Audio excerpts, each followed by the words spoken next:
یہ اللہ کو معلوم ہے کہ اس کے ہجرت کا اصل سبب کیا ہے، ہم نہیں طے کر سکتے، لیکن اللہ کے ہاں جو کھاتا کھلا ہوا ہے اس کی یہ ہجرت جو ہے اللہ اور اس کے رسول کے لیے شمار نہیں ہوگی۔ وَمَنْ كَانَتْ هِجْرَتُهُ لِدُنْيَا يُصِيبُهَا أَوْ امْرَأَةٍ يَنكِحُهَا، یا کسی عورت کے لیے ہو کہ اس سے نکاح کرے، کسی خاتون سے وہ شادی کا خواہش مند تھا، وہ خاتون ہجرت کر کے مدینے چلی گئی، اب یہ بھی باندھے کچے دھاگے سے بندھے ہوئے چلے جا رہے ہیں، تو یہ تو در حقیقت اس عورت کے کھاتے میں ہجرت جائے گی۔ نیکی کے لیے شرط اول اللہ پر ایمان ہے، اس کی موٹیویشن لو آف گاڈ، اس کے سوا اگر کوئی اور موٹیو ہے، اگر دنیا میں شہرت چاہیے، اگر اس نیکی کے ذریعے سے بھی مال کمانے کا معاملہ ہے، دھندا ہے، نیکی کے پردے میں دھندا ہو رہا ہے، وہ نیکی نہیں ہے، چاہے ظاہری اعتبار سے وہ بہت بڑی نیکی ہو۔ تو سب سے پہلا مسئلہ نیت کا ہے، نیت کا ہے، نیت کا ہے، کس ارادے کے تحت یہ نیکی کی جا رہی ہے، کیا مقصود ہے، کیا مطلوب ہے، اس سے بھی اٹھے گا تو جائے گا اوپر، اور محل کا کوئی بہت بڑا کچن ہے تو اس سے بھی اٹھے گا تو اوپر جائے گا۔ لہذا یہ غریب اور امیر کا فرق نہیں ہے، ہر شخص اس نیکی میں سے حصہ لے سکتا ہے۔ تمہارے پاس ایک روٹی تھی، تم نے آدھی دے دی کسی مانگنے والے کو، تمہارا حصہ ہو گیا، بہت بڑا حصہ ہو گیا۔ اور کسی بڑے امیر آدمی نے 150 جو ہے مسکین کو کھانا کھلا دیا، وہ اس کے قریب بھی نہیں آ سکے گا اجر و ثواب کے اعتبار سے اس شخص کے کہ جس کے پاس ایک ہی روٹی تھی اور اس نے آدھی دے دی۔ تو بر جو ہے حق اسم ہے، وہ گناہ ہے۔ الاسم ما حاق فی صدرک وکرہت ان یطلع علیہ، اور گناہ وہ ہے کہ جس کے بارے میں تمہیں یہ پسند نہ ہو کہ لوگوں کو اس کی اطلاع ہو، وہ گناہ ہے۔ اس میں بھی مجھے جیسے انگریزی کی ایک نظم کا سٹینزا جو ہے یاد آیا تھا، art is long and time is fleeting, دوڑا جا رہا ہے یہ وقت، and our hearts though stout and brave still like muffled drums are beating funeral marches to the grave۔ اپنے دل کی ہر بیٹ کے ساتھ نظر قبلہ نما کہتے ہیں، یہ کعبہ تو قبلہ نما ہے۔ بہرحال اب اس کی نفی کرتے ہوئے، جزوی نفی، کلی نفی نہیں ہے، لیس البر، کل نیکی یہ نہیں ہے کہ تم اپنے چہرے مشرق اور مغرب کی طرف کر لو، ولکن البر، بلکہ نیکی اس کی ہے، یہاں پر بھی اب لفظ محذوف ہے، ولکن البر بر من آمن باللہ والیوم الآخر، نیکی تو حقیقت میں اس کی ہے۔ اس میں آگے بڑھنے سے پہلے مجھے یاد آیا کہ میں بر ہی ہوا ہے یا نہیں ہوا ہے، جو پانی استعمال کیا تھا وہ بھی پاک تھا کہ نہیں تھا، یہ ساری چیزیں ضروری ہیں، دین کا ظاہر بھی ضروری ہے۔ یہ نہ نفی کیجئے کہ ان فقہا کا کیا ہے، ظاہر ہی کو لیتے ہیں۔ ہمارے ہاں بعض جو ہے انتہا پسند جو ہے، جو ملنگ ٹائپ صوفی ہوتے ہیں، ایک تو حقیقی کوئی صوفی ہو، ایک ملنگ تھا، وہ ان تمام چیزوں کو چھوڑ بیٹھتے۔ جیسے میں نے آپ کو شعر سنایا تھا اور اختلاف بھی کیا تھا، مولانا روم نے کچھ زیادتی کی ہے، سختی کی ہے، انداز بیان اچھا نہیں ہے کہ ماز قرآن مغزہ برداشتیم گستخاں پیش سگاں انداختیم، لیکن ظاہر پرستی ہے، مظاہر پرستی ہے، ریچولزم ہے، تمہارا دین یہ بن کر رہ گیا۔ آج ہمارے ہاں بھی صورتحال مختلف نہیں ہے، میں عرض کر چکا ہوں۔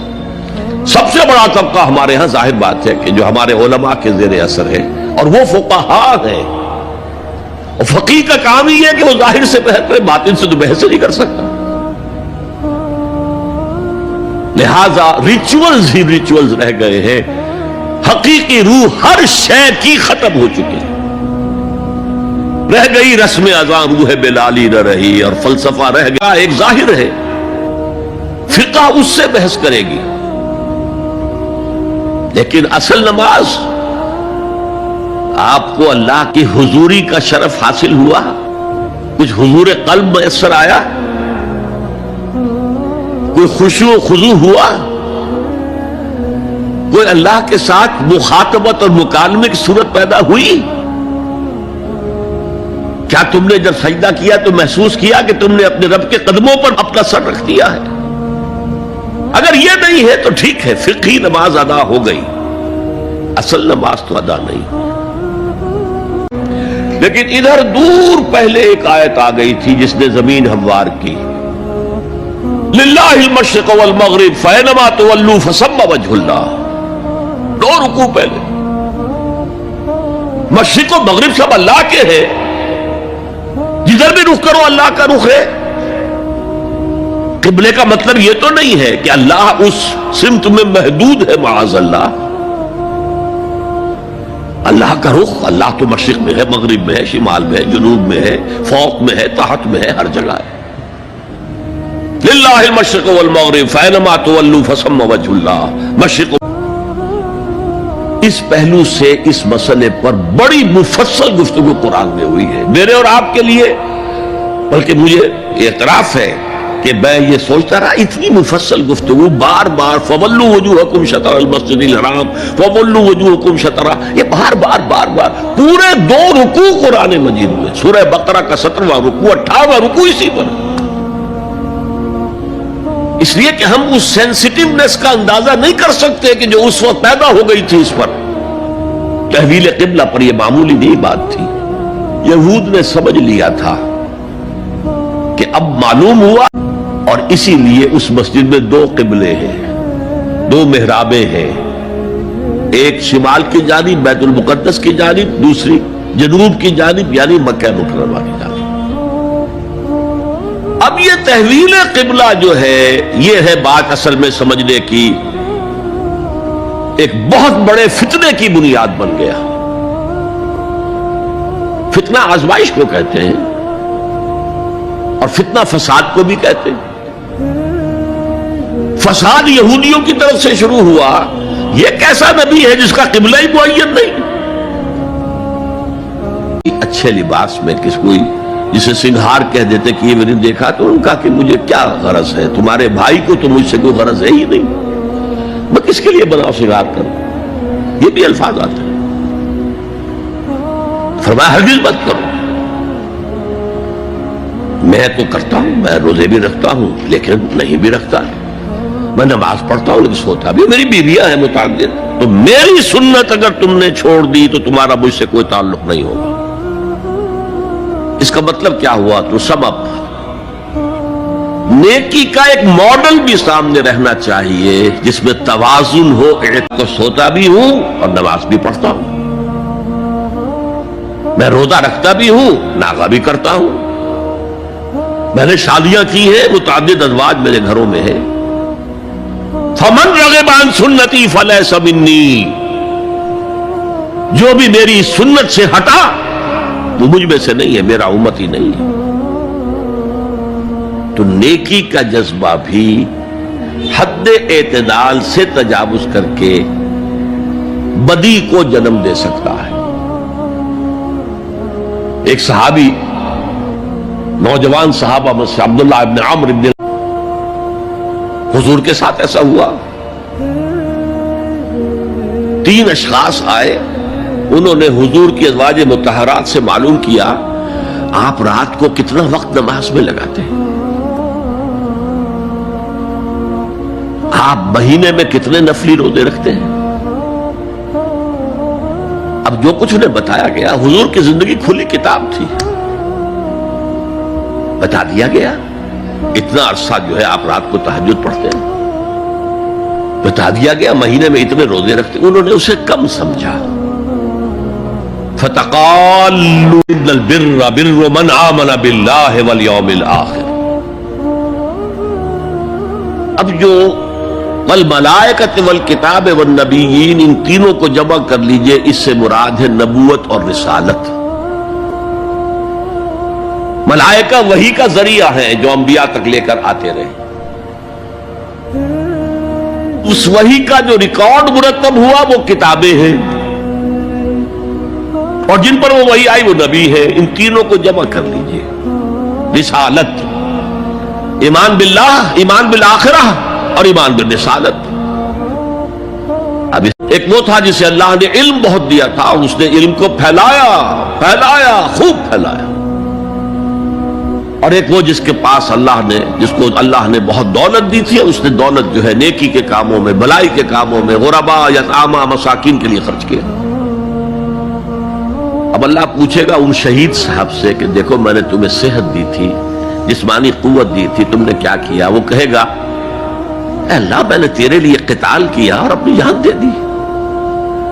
اللہ فرمائے گا کذبتا، تو نے جھوٹ بولا، انک قد قاتلت لأن یقال جریء، اس نے اپنے ایمان کی تکمیل کر لی۔ اگر اس کا موٹیو خالص ہو گیا ہے اللہ کی محبت اور اللہ کی رضا کا حصول، تو اصل میں نیکی ہے، ورنہ چاہے بظاہر کتنی ہی بڑی نیکی نظر آئے وہ نیکی نہیں۔ لیکن جو لوگ اس حد تک نہ پہنچ پائے ہوں، استکمال ایمان تک، تکمیل ایمان تک، تو ان کے لیے ایک اور موٹیو بھی ہے، والیوم الآخر، قیامت کا دن، جزا و سزا کا یقین، اللہ کا خوف، آخرت، یہ بھی کچھ ڈیمانڈ کرتی ہے، اور انسان اپنے آپ کو مطمئن کرتا ہے، ریشنلائز کرتا ہے، ٹھیک ہے یہ تو خرابیاں ہیں، لیکن میں نے یہ کام بھی تو آخر کیے ہیں نا۔ کہ انسان کی ایک لازمی ضرورت ہے اپنے ضمیر کو مطمئن کرنا۔ اب دیکھیے ہمارے ہاں کے مختلف طبقات میں مختلف تصورات ہیں نیکی کے جو رائج ہیں۔ ہمارے ہاں ایک مذہبی طبقہ ہے جس کے نزدیک اصل اہمیت ریچولز کی ہے، عبادات کی ہے، رسومات کی ہے۔ معاملات میں وہ دھوکہ دے رہے ہیں، سودا کر کے پھر گئے، ان کے دلوں میں نرمی نہیں ہے، سائلوں کو دھتکارتے ہیں۔ لیکن ایک اعتبار سے بہت دیکھے، سودی کاروبار کرتے ہیں، ٹھیک ہے بھائی میں سودی کاروبار تو کرتا ہوں، میں نے مسجد میں تو بنوائی ہے، میں نے مسجد میں جھاڑ بھی تو لگوا دیا ہے، میں نے مسجد میں قالین بھی تو بچھوایا ہے۔ تو نیکی کا ایک تصور یہ ہے ہمارے تعلیم یافتہ طبقات کا تصور نیکی، اور ہمارے قدیم علماء اور ان کے زیر اثر جو عوام ہیں ان کے تصور نیکی میں یہ زمین و آسمان کا فرق ہے۔ آپ کو معلوم ہے کہ اپنی جسم فروش عورتیں جو ہیں وہ بھی نیکی کا کوئی نہ کوئی کام کرتی ہیں۔ آپ دیکھیں گے محرم میں سیاہ کپڑے پہن کے جلوس کے آگے آگے جا رہی ہیں، سبیلیں لگا رہی ہیں، مختلف مزاروں میں جب عرس ہوتا ہے وہاں جاتی ہیں، دھمال کھیلتی ہیں، وہی سیاہ کپڑے پہن کے، وہ بھی اپنے آپ کو مطمئن کرتی ہیں۔ مشہور ہے ایک واقعہ شہنشاہ عالمگیر اورنگزیب کا، اس نے دلی میں گانے بجانے پر پابندی لگا دی۔ اب ظاہر بات ہے جن کا یہ پیشہ تھا ان کا دھندا ختم تو آمدنی ختم، لاکھ کوششیں کی لیکن اورنگزیب ٹس سے بس نہیں ہوا۔ پھر انہوں نے ایک عجیب ترکیب کی، وہ دریائے جمنا بالکل ساتھ بہتا تھا، یہ قلعہ اس شکل میں بنایا گیا، اب تو ذرا فاصلے پر ہے، گر تو نمی پسندی تغییر کن قضارا، اگر تجھے پسند نہیں ہے تو تقدیر بدل دے۔ تو بادشاہ ہنس پڑا اور اس نے کہا کہ ٹھیک ہے بھائی گانے بجانے کی حد تک تمہیں اجازت ہے۔ تو ہر ایک طبقے کا اپنا ایک تصور ہے نیکی کا۔ جیسے میں نے پہلے عرض کیا بڑے بڑے ڈاکو جو ہیں وہ اپنے علاقے کے بیواؤں یتیموں کی سرپرستی کرتے ہیں، ویسے نہایت درندگی، صفاقی، انسانی جان کی کوئی حیثیت ہی نہیں۔ تو نیکی اصل میں کس شے کا نام ہے، کون سی چڑیا کا نام ہے، نیکی حقیقت میں کیا ہے، وہ ہے اس آیت کا مضمون۔ میں مثال دیا کرتا ہوں، ایک عام قصہ ہے کہ کسی گاؤں میں پہلی مرتبہ ہاتھی آیا، اب وہاں نابینا لوگ جو تھے انہیں بھی پتہ چلا ایک عجیب جانور آیا ہے. وہ آئے اور کسی نے اس کی ٹانگ کو ٹٹولا. اس نے کہا ہاتھی ایک ستون کے مانند ہے. کسی کا اس کے کان کے اوپر ہاتھ پڑا, اس نے کہا چھاج کے مانند ہے وہ. کسی نے پیٹ کو ٹٹولا, بہت بڑا ڈھول ہے وہ. یہ آیت نازل ہوئی. ذہن میں رکھیے کہ تحویل قبلہ اس آیت کا پس منظر ہے, شان نزول ہے. آپ کو معلوم ہے مکے میں جب تک حضور رہے, آپ جب نماز پڑھتے تھے تو آپ جنوبی جانب کھڑے ہوتے تھے, یعنی رکن یمانی اور وہ کونا کہ جس میں حجر اسود نصب ہے, ان دونوں کے درمیان کھڑے ہوئے کعبے کی طرف رخ کیا. تو اسی رخ پر بیت المقدس بھی ہے. اسے کہتے ہیں استقبال قبلتین, دونوں قبلوں کا بیک وقت استقبال ہو گیا, رخ ہو گیا دونوں طرف, خانہ کعبہ کے بھی اور بیت المقدس کے بھی. مدینے میں آ کر تو یہ ناممکن ہے. اب اگر کعبے کی طرف رخ کرو گے تو بیت المقدس کی طرف پشت ہو جائے گی, وہ شمال میں ہے, یہ جنوب میں ہے. اگر بیت المقدس کی طرف رخ کرو گے تو کعبے کی طرف پیٹھ ہوگی. لیکن آپ کو معلوم ہے کہ حضور نے 16 یا 17 مہینے مدینے آنے کے بعد بیت المقدس کی طرف رخ کر کے نماز پڑھی. تو اگر یہ ذاتی اجتہاد تھا تو تقریر ہو گئی اس کی اللہ کی طرف سے. لیکن زیادہ غالب پہلو یہ ہے کہ یہ اللہ کے حکم سے حضور نے کیا, اور یہ حکم وحی خفی کے ذریعے سے آیا, اس لیے کہ قرآن مجید میں اس کا ذکر نہیں ہے کہ اللہ نے حکم دیا ہو کہ اے محمد صلی اللہ علیہ وسلم اب آپ اور آپ کے ساتھی بیت المقدس کی طرف رخ کر کے نماز پڑھے. یہ نہیں ہے. تو یہ وحی خفی ہے, وحی جلی, وحی خفی, دو قسم کی وحیاں حضور کو ہوتی تھی. نبی کے لیے تو وحی خفی بھی وحی جلی کے اسی کے حکم میں ہے, لیکن عام آدمی کا کوئی ولی اللہ بڑے سے بڑا ہو, اس کی بھی اس کا کشف, اس کا الہام حجت نہیں ہے دین میں. بہرحال یہ شاید حضور کو اللہ نے وحی خفی کے ذریعے حکم دیا. اس کا ایک بہت بڑا سیاسی فائدہ ہوا حضور کو, اور وہ یہ کہ مدینے میں آ کر آپ کا واسطہ پڑا یہودیوں سے.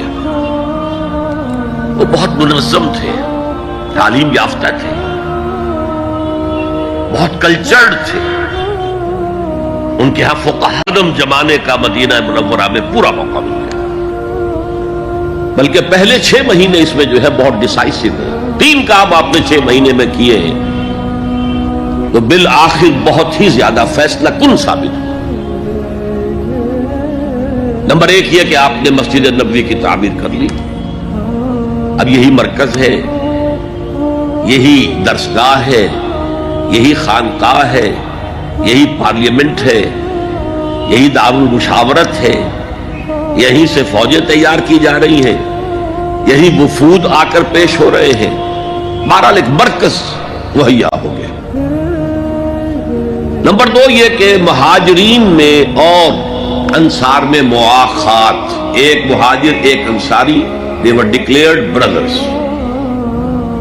یہ تھی انٹیگریشن آف دی سوسائٹی. اور تیسرا کام آپ نے یہ کیا اسی دوران میں, جس کا تعلق اس حکمت عملی کے ساتھ بہت گہرا بن جاتا ہے, کہ یہود کو جکڑ لیا ایک معاہدے میں, میثاق مدینہ, کہ اگر مدینے پر کوئی باہر سے حملہ آور آیا تو ہم سب مل کر واحد امت کی ہے کہ میں پیٹھ کیے ہوئے ہوں کعبے کی طرف. چنانچہ قرآن مجید میں یہ آیا ہے قد نرا تقلب وجهك في السماء, اے نبی ہم آپ کے چہرے کا, نگاہوں کا آسمان کی طرف اٹھنا بار بار دیکھتے رہے. آپ منتظر تھے کہ وقت آئے, حکم آئے, وحی آئے اور میں رخ بدل دوں. وما جعلنا القبلة التي كنت عليها إلا لنعلم من يتبع الرسول ممن ينقلب على عقبيه. یہ اللہ نے اپنی طرف منسوب کر دیا، اور ہم نے وہ قبلہ جس پر تم اب تک رہے ہو 16 مہینے 17 مہینے یہ مقرر کیا تھا تاکہ دیکھ لیں کہ کون ہے رسول کا اتباع کرنے والے اور کون ہے جو اپنے الٹے پاؤں پھر جانے والے۔ کیا مطلب ہے اس کا؟ مہاجرین مکے سے آئے تھے، ان کے دلوں میں عظمت جو ہے کعبے کی وہ پلی ہوئی تھی اندر ٹھوک ٹھوک کر۔ اب دیکھا اللہ نے حکم نہیں دیا وحی جلی کے ذریعے سے، یہ رسول کا حکم تھا، گویا کہ یہ ایک امتحان ہو گیا کہ کہیں، لیکن حقیقی مومن کے لیے رسول کا فرمانا بھی ایسے ہی ہے جیسے کہ اللہ کا فرمانا۔ اس کی تربیت بھی ہو گئی، لیکن یہ کہ اکثر کا معاملہ یہ تھا کہ یہ معاملہ شاخ گزر رہا تھا، یہاں تک کہ حضور کا معاملہ بھی تھا۔ قد نرا تقلب وجهك في السماء فلنولينك قبلة ترضاها، تو اے نبی ہم بدل دیں گے قبلہ وہ جو آپ کو پسند ہے، اب رخ کرو مسجد حرام کی طرف، فولوا وجوہکم شطر المسجد الحرام، اب اپنا رخ کر لو مسجد حرام کی طرف۔ چنانچہ مدینے میں ایک مسجد القبلتین ہے، جو حضرات گئے ہیں زیارت کرتے ہیں انہوں نے زیارت کی ہو۔ حضور مدینے سے باہر ایک قبیلے کی جگہ تھی، وہ وہاں گئے ہوئے تھے، کوئی دعوت طعام تھی، دوپہر کا کھانا تھا، اسی وقت ظہر کا وقت ہو گیا۔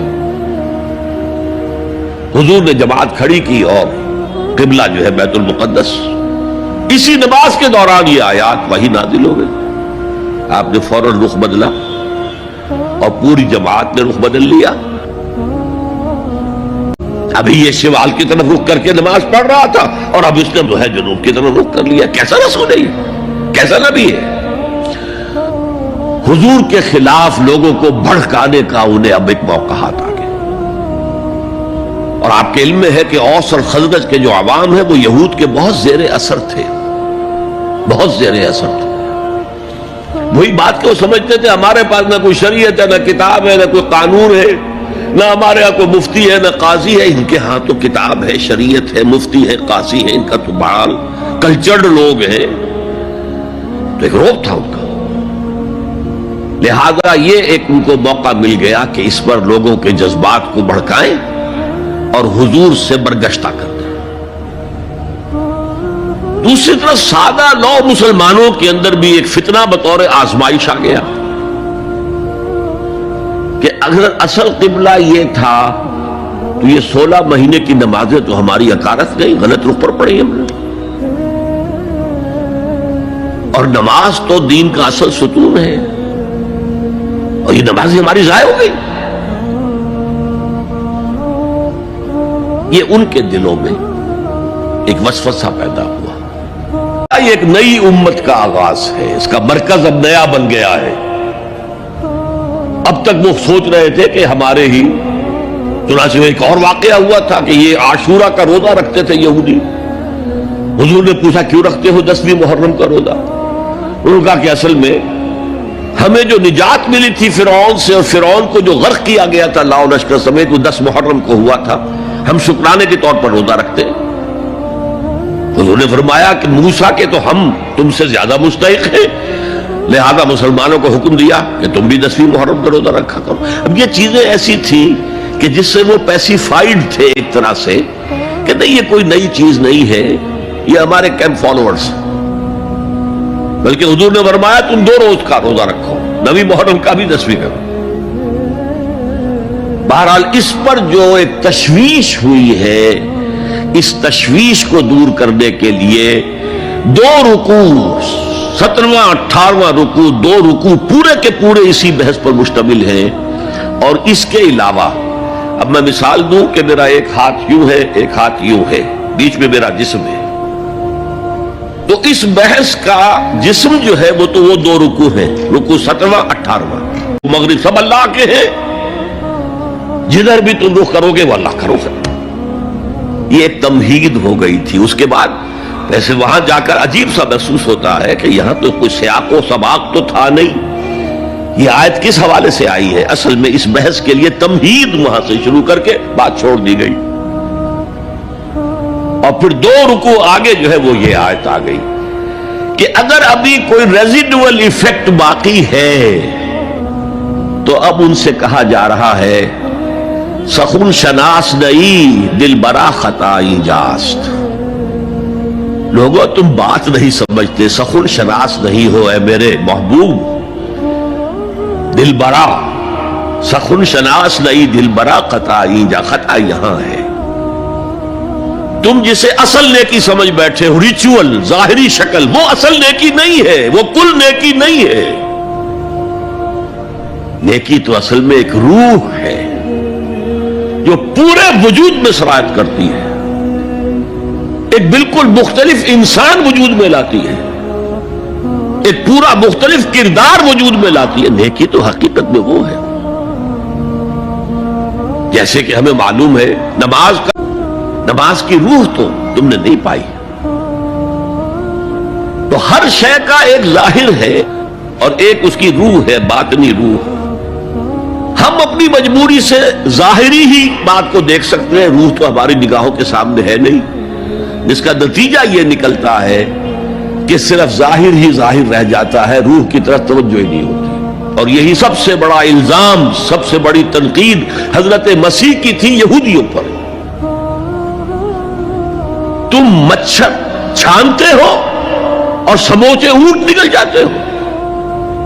ظاہری معاملات میں، فقہی معاملات میں بحثیں ہو رہی ہیں، مفصل بحثیں ہو رہی ہیں، اور کفر کے فتوے لگ رہے ہیں. تم نے اگر یہ کر دیا تو یہ ہو گیا، اور سموچے اونٹ نکل رہے ہو.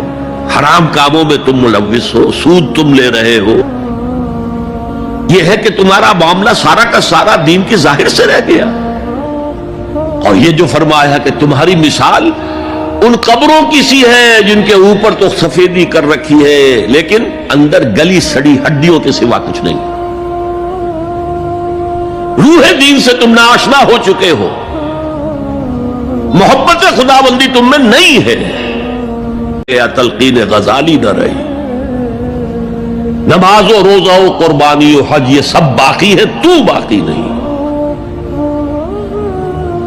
اب آئیے اس پر غور کیجئے. جو میں نے عرض کیا تھا لیس البر، اب زبر اور پیش میں زمین و آسمان کا فرق ہو جاتا ہے. لیس البر ہوتا جیسا کہ ہے سورہ بقرہ میں آگے جا کر، لیس البر ان تأتوا البیوت من ظہورها. ان کے ہاں یہ قاعدہ تھا یا ایک رواج ہو گیا تھا کہ اگر احرام باندھ کر گھر سے نکل آئے اور اب کسی ضرورت سے گھر جانا پڑا، دروازے سے نہیں داخل ہوئے، ایک دفعہ احرام باندھ کے نکل آئے، اب کیسے جائیں واپس؟ تو گھر کے پچھواڑے سے دیوار پھلانگ کے جاتے تھے. تو وہاں کہا یہ کوئی نیکی نہیں ہے. لیس البر ہوتا تو اس کا مطلب ہوتا سرے سے کوئی نیکی نہیں ہے، یہ تو بڑا من گھڑت ایک خیال ہے. لیس البر یہ خبر ہے جسے مقدم کیا گیا ہے، اور اس کا مفہوم اب ہو گیا حصر کا. کل نیکی یہ نہیں ہے، یعنی نیکی کا ظاہر بھی ضروری ہے. یہ نہ سمجھو کہ نماز کا ظاہر کوئی معنی نہیں رکھتا. طہارت حاصل ہوئی ہے یا نہیں ہوئی ہے، وضو سے ہم نے قرآن سے اس کا اصل مغز جو ہے وہ کشید کر لیا ہے، ہڈی کا گودا ہم نے کھینچ لیا، اب ہڈی خالی ہمیں پھینک دی ہے. یہ ہمارے صوفیہ میں سے بعض کا طرز عمل رہا ہے جو غلط ہے. نہیں، ظاہر بھی اہم ہے، ظاہر بھی نیکی ہے. صلو کما رأیتمونی اصلی، نماز پڑھو اسی طرح جیسے مجھے دیکھتے ہو کہ میں نماز پڑھتا ہوں. ظاہر بھی کنفرم کرنا چاہیے اس کے ساتھ، لیکن اصل شے نماز میں توجہ ہے، انابت ہے، خشوع ہے، خضوع ہے، حضور قلب ہے. لہذا یہاں ترجمہ ہوگا کل نیکی یہی نہیں ہے کہ تم اپنے چہرے مشرق اور مغرب کی طرف کر لو، یہ تو ظاہر ہے. اور اس میں مجھے غالب کا شعر یاد آ رہا ہے، قبلے کو اہل نظر قبلہ نما کہتے ہیں، ہے پرے سرحد ادراک سے اپنا مسجود. جسے ہم سجدہ کر رہے ہیں وہ تو ہمارے ادراک اور شعور اور وہم اور خیال اور تصور اور تخیل سے وراء الورا وراء الورا وراء الورا. ہے پرے سرحد ادراک سے اپنا مسجود، قبلے کو اہل بر کے مفہوم پر بھی کچھ گفتگو کر لوں۔ بر کسے کہتے ہیں؟ بہت عمدہ باتیں جو ہے پہلے کہی ہیں۔ بر اور بر یہ دونوں مادہ تو ایک ہی ہے، بحر و بر۔ جب تک انسان سمندر میں رہتا ہے، آج کا تو خیر تصور نہ کیجئے، پہاڑوں جیسے جو ہے پہاڑ سمندر میں چل رہے ہوتے، عام حالات میں کوئی اس کے ادھر ادھر جو ہے کوئی ہچکولے محسوس نہیں ہوتے، لیکن پرانے زمانے کے سمندر کا تصور کیجئے تو ہر وقت وہ ہے آدمی غیر مطمئن ہوتا تھا، اسی وقت کچھ ہو سکتا ہے، ہچکولا آ رہا ہے، ادھر سے آ رہا ہے، ادھر سے آ رہا ہے، تو دل میں خوف سا رہتا تھا، ایک بے چینی سی رہتی تھی، عدم تحفظ کا ایک احساس رہتا تھا۔ بر پر خشکی پر آتے ہی اطمینان ہو گئے۔ تو یہ اصل میں انسان کے باطنی اطمینان کے لیے جو ابھی آپ نے فرمایا کہ دیکھی وہ ہے کہ جس کو کر کے تمہیں خوشی حاصل ہو، اور فتویٰ اپنے دل سے لے لیا کرو، ما حاک فی صدرک، جو کچھ تمہارے سینے کے اندر جو کچھ جس سے خدبد ہو جائے، جس سے بے چینی ہو جائے، وہ ہم اپنی قبر سے قریب سے قریب تر، قریب سے قریب تر ہوتے جا رہے ہیں۔ اسی طرح کی ایک نظم ہے، بڑی پیاری نظم ہے، Charities that soothe and heal and bless are scattered over the feet of men like flowers.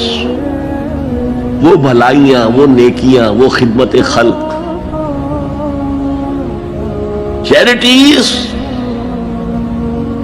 which soothe and bless and heals، دل کے اوپر مرہم سا رکھا جاتا ہے نیک کام کر کے، دل کو خوشی ہوتی ہے نیک کام کر کے۔ charities that soothe and heal and bless are scattered over the feet of men like flowers، یہ تو ان پھولوں کے مانند ہے جو انسان کے قدموں میں پڑے ہوئے ہیں، جس کو چاہے اٹھا لے، جو چاہے اٹھا لے۔ No mystery is here, no special boon for the high and not for the low. The smoke ascends as high from the hearth of a humble cottage as from that of a haughty palace۔ دھواں اٹھتا ہے تو ایک کٹیا میں جو چورا جل رہا، حقیقت میں ليس البر ان تولوا وجوهكم قبل المشرق والمغرب ولكن البر من آمن بالله واليوم الآخر والملائكة والكتاب والنبيين۔ میں بھی ایک زمانے میں اس پر کچھ متردد سا ہوتا تھا، کچھ سوچتا تھا، یہ نیکی کا تعلق تو ہم عمل سے سمجھتے ہیں، یہاں ایمان کی بحث کی کیا ضرورت ہے؟ ایمان تو ایک باطنی حقیقت ہے، نیکی جو ہے وہ ایک ظاہری خارجی حقیقت ہے۔ لیکن پھر سمجھ میں آیا کہ اصل نیکی وہ نیت ہے جس کے ساتھ وہ کام کیا جا رہا ہے۔ اگر خیرات بانٹی جا رہی ہے، جھگیوں میں جا کر میلے کچیلے بچوں کو گود میں لے کر اپنی سفید اشکروں کو بھی خراب کیا جا رہا ہے، اور معلوم ہے کہ یہ اس لیے کر رہا ہے کہ آئندہ الیکشن میں کھڑا ہونا ہے، تو کوئی ہے جو کہے گا کہ یہ نیکی ہو رہی ہے؟ کام تو بظاہر بڑی نیکی کا کام ہے۔ چنانچہ نوٹ کیجئے، اکثر محدثین نے اپنے جو مجموعے مرتب کیے احادیث کے، ان میں پہلی آیت کون سی، پہلی حدیث کون سی لاتے ہیں؟ حضرت عمر رضی اللہ تعالیٰ عنہ سے روایت ہے، انما الاعمال بالنیات، نیکیوں کا، نیک اعمال کا دار و مدار نیتوں پر ہے۔ وانما لکل امرئ ما نویٰ، ہر شخص کو وہی کچھ ملے گا جس کی اس نے نیت کی ہوگی۔